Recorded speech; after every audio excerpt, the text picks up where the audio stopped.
Om Swastiastu. Assalamualaikum warahmatullahi wabarakatuh. Shalom, namo buddhaya, salam kebajikan, dan salam harmoni. Baik, perkenalkan, saya Iwayan Gidersana, saya dari Prodi Teknologi Pendidikan, dan saya mewakili kelompok 7 dalam mata kuliah pengembangan bahan ajar, dan kami akan menjelaskan tentang evaluasi bahan ajar. Apa saja yang ada di dalamnya? Let's check it out.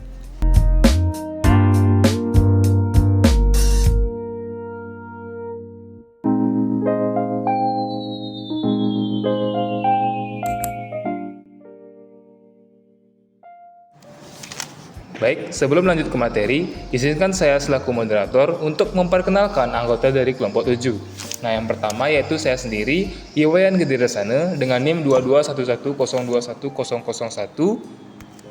Kemudian rekan saya Sheila Andrea Thomas dengan NIM 2211021015. Kemudian ada rekan saya Davina Sansarinda Renata Sitorus dengan NIM 2211021018. Yang terakhir ada rekan saya Sri Indriani Barubangun dengan NIM 2211021022. Baik, terima kasih atas kesempatan yang diberikan kepada saya. Di sini saya akan menjelaskan beberapa topik bahasan yang akan dijelaskan dalam materi kita kali ini. Nah, yang pertama yaitu adalah materi pengertian evaluasi bahan ajar.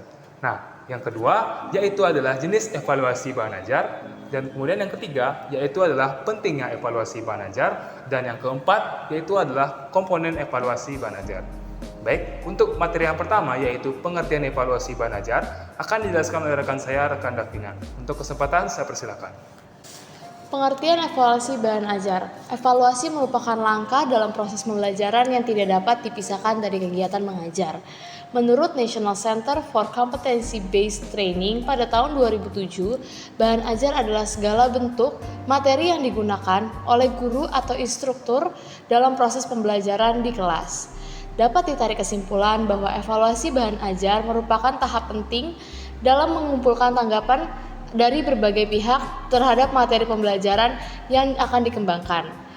Respon ini memberikan masukan berharga untuk meningkatkan kualitas materi pembelajaran. Baik, sekian pemaparan materi dari saya. Materi selanjutnya akan dijelaskan oleh rekan saya, Sheila. Baik, terima kasih untuk rekan Davina. Di sini saya akan menjelaskan tentang jenis evaluasi bahan ajar. Jenis evaluasi bahan ajar. Evaluasi bahan ajar yang pertama adalah penilaian formatif.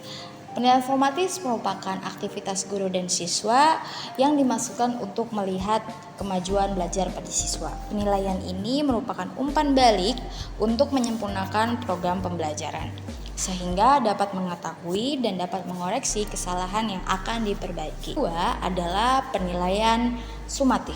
Penilaian sumatif merupakan suatu aktivitas penilaian yang menghasilkan nilai atau angka yang kemudian digunakan sebagai keputusan pada suatu kinerja siswa. Kegiatan ini melakukan penilaian jika satuan pengalaman belajar atau seluruh materi pelajaran telah selesai. Sekian penjelasan dari saya. Materi selanjutnya akan dijelaskan oleh rekan saya, Sri. Baik, terima kasih rekan Sheila. Materi selanjutnya saya akan menjelaskan pentingnya evaluasi bahan ajar.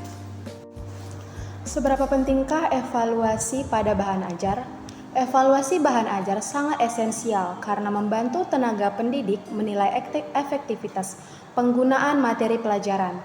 Tanpa evaluasi, pengajar tidak dapat mengidentifikasi kelemahan dalam desain pembelajaran mereka, yang dapat menyebabkan kebosanan peserta didik karena penggunaan bahan ajar dan juga pendekatan pembelajaran yang monoton. Oleh karena itu, tenaga pendidik harus terus-menerus mencari inovasi dalam mengevaluasi dan memperbaharui mata pelajaran mereka. Yang selanjutnya, menurut Prastowo pada tahun 2012, pembuatan bahan ajar memiliki sejumlah manfaat yang dapat dibagi menjadi dua aspek, yaitu yang pertama bagi pendidik dan juga yang kedua bagi peserta didik. Nah, manfaat bagi pendidik yaitu yang pertama membantu proses belajar mengajar. Membuat bahan ajar dapat memberikan dukungan signifikan dalam pelaksanaan proses belajar mengajar. Proses tersebut mencakup upaya tenaga pendidik untuk meningkatkan perilaku dan juga pengetahuan peserta didiknya. Dan keberadaan bahan ajar dapat mempermudah penyampaian materi pembelajaran oleh pendidik kepada peserta didiknya. Yang kedua yaitu meningkatkan kualitas pendidik. Keuntungan lain dari pembuatan bahan ajar adalah peningkatan nilai atau kualitas pendidik sebagai guru. Bahan ajar yang diciptakan oleh mereka dapat dianggap sebagai prestasi yang meningkatkan penilaian dan status mereka sebagai pendidik. Dalam jangka panjang, hasil dari bahan ajar dapat membantu meningkatkan pangkat atau status jabatan pendidik. Selanjutnya yaitu menambah pendapatan. Pembuatan bahan ajar juga dapat meningkatkan pendapatan pendidik. Bahan ajar yang mereka hasilkan bisa menjadi sumber pendapatan tambahan ketika bahan tersebut diterbitkan. Yang selanjutnya yaitu menghemat waktu mengajar. Bahan ajar memungkinkan guru untuk menghemat waktu dengan cara meminta siswa mempelajari materi. Yang selanjutnya yaitu merubah peran guru menjadi fasilitator. Bahan ajar memungkinkan guru untuk berperan sebagai fasilitator, membimbing siswa dalam pemahaman materi. Yang selanjutnya yaitu meningkatkan efektivitas dan interaktivitas pembelajaran. Dengan bahan ajar, guru memiliki fleksibilitas dalam memilih metode pembelajaran yang lebih interaktif lagi seperti diskusi atau juga simulasi. Yang selanjutnya itu yang kedua, manfaat bagi peserta didik. Manfaat bagi peserta didik yang pertama yaitu pembelajaran yang menarik. Salah satu manfaat utama dari pembuatan bahan ajar bagi peserta didik adalah membuat proses pembelajaran yang lebih menarik lagi. Materi pembelajaran yang disampaikan oleh guru di sekolah akan sesuai dengan bahan ajar, memungkinkan peserta didik untuk mempelajari lebih awal atau membacanya ketika guru sedang menjelaskan. Kedua yaitu peningkatan kemandirian peserta didik. Pembuatan bahan ajar juga dapat mendorong peserta didik untuk menjadi lebih mandiri dalam pembelajarannya. Mereka memiliki kesempatan lebih banyak untuk belajar dengan metode yang cocok bagi mereka dengan bimbingan pendidik juga. Mereka juga dapat mempelajari materi tersebut kapan saja dan di mana saja sesuai kebutuhan mereka. Yang selanjutnya yaitu memudahkan pembelajaran. Manfaat terakhir dari pembuatan bahan ajar bagi peserta didik adalah memudahkan mereka dalam memahami setiap kompetensi yang harus dikuasai dan dicapai sebagai tujuan pembelajaran. Yang selanjutnya yaitu fleksibilitas belajar. Bahan ajar memungkinkan siswa belajar kapan saja dan di mana saja sesuai keinginan mereka. Tidak terdapat keterbatasan pada waktu dan tempat di dalam kelas. Yang selanjutnya yaitu yang terakhir, pemilihan urutan pembelajaran. Bahan ajar memungkinkan siswa guna memilih urutan belajar dan juga sesuai dengan minat dan kebutuhan mereka. Memungkinkan loncatan ke materi berbeda jika satu konsep sudah dipahami. Baik, sekian penjelasan dari saya. Materi yang selanjutnya akan dijelaskan oleh rekan saya, Darsana. Baik, terima kasih rekan Sri. Di sini saya akan menjelaskan materi komponen evaluasi. Komponen evaluasi bahan ajar dibagi menjadi 7. Yang pertama yaitu adalah kelayakan isi. Kemudian yang kedua yaitu kebahasaan. Yang ketiga yaitu penyajian. Yang keempat yaitu kegrafikan. Yang kelima yaitu kejelasan. Yang keenam yaitu keakuratan. Dan yang ketujuh atau yang terakhir yaitu adalah kebaruan. Komponen evaluasi bahan ajar yang pertama yaitu adalah kelayakan isi. Nah, kelayakan isi ini mencakup kesesuaian materi pembelajaran dengan standar kompetensi, keakuratan, relevansi, dan sesuai dengan tujuan pembelajaran. Komponen yang kedua yaitu adalah kebahasaan. Nah, kebahasaan ini mencakup penggunaan bahasa yang tepat, mudah dipahami, dan sesuai dengan tingkat pemahaman siswa. Sebuah modul ajar harus menggunakan bahasa yang mudah dipahami oleh siswa itu sendiri. Adalah penyajian. Nah, penyajian ini mencakup cara penyampaian materi pembelajaran yang menarik, efektif, dan sesuai dengan kebutuhan siswa. Nah, sebuah presentasi harus disajikan dengan cara yang menarik dan juga efektif sehingga dapat mudah dipahami oleh siswa. Komponen yang keempat yaitu adalah kegrafikaan.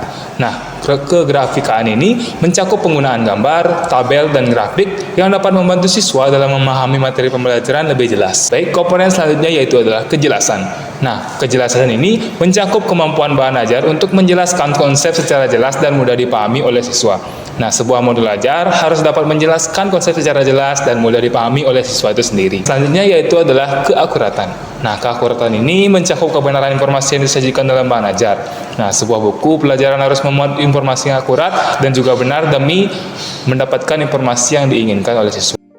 Baik, komponen yang terakhir yaitu adalah kebaruan. Nah, kebaruan ini mencakup kemampuan bahan ajar untuk mengikuti perkembangan terbaru dalam bidang yang akan dibahas. Sebuah model ajar harus mengikuti perkembangan zaman terbaru dalam bidang yang akan dibahas agar informasi dapat lebih relevan dan juga akurat ke depannya. Baik, kesimpulan dari materi kali ini yaitu yang pertama adalah evaluasi bahan ajar adalah proses penting dalam pembelajaran yang terdiri dari dua penilaian, penilaian sumatif dan penilaian formatif. Penilaian formatif adalah penilaian yang digunakan untuk memantau kemajuan siswa selama pembelajaran dan memberikan umpan balik untuk perbaikan. Sementara penilaian sumatif menghasilkan nilai aktif yang digunakan dalam pengambilan keputusan tentang prestasi siswa. Yang kedua yaitu evaluasi bahan ajar membantu tenaga pendidik menilai efektivitas penggunaan materi pembelajaran, mencegah kebosanan siswa, dan mendorong inovasi dalam desain pembelajaran. Dengan melakukan evaluasi secara teratur, pembelajaran dapat tetap relevan dan bermanfaat. Kemudian yang terakhir yaitu komponen evaluasi bahan ajar mencakup kriteria seperti kelayakan isi, kebahasaan, penyajian, kegrafikan, kejelasan, keakuratan, dan kebaruan. Evaluasi bahan ajar harus memperhatikan aspek-aspek ini untuk memastikan kualitas bahan ajar yang digunakan dalam proses pembelajaran. Baik, sekian pemaparan materi dari kelompok 7 mengenai evaluasi bahan ajar. Apabila ada tutur kata yang kurang berkenan, saya mohon maaf. Dan akhir kata saya akhiri dengan mengucapkan Param Santi. Om Santi Santi Santi Om. Assalamualaikum warahmatullahi wabarakatuh. Shalom, namo buddhaya, salam kebajikan, dan salam harmoni. Terima kasih.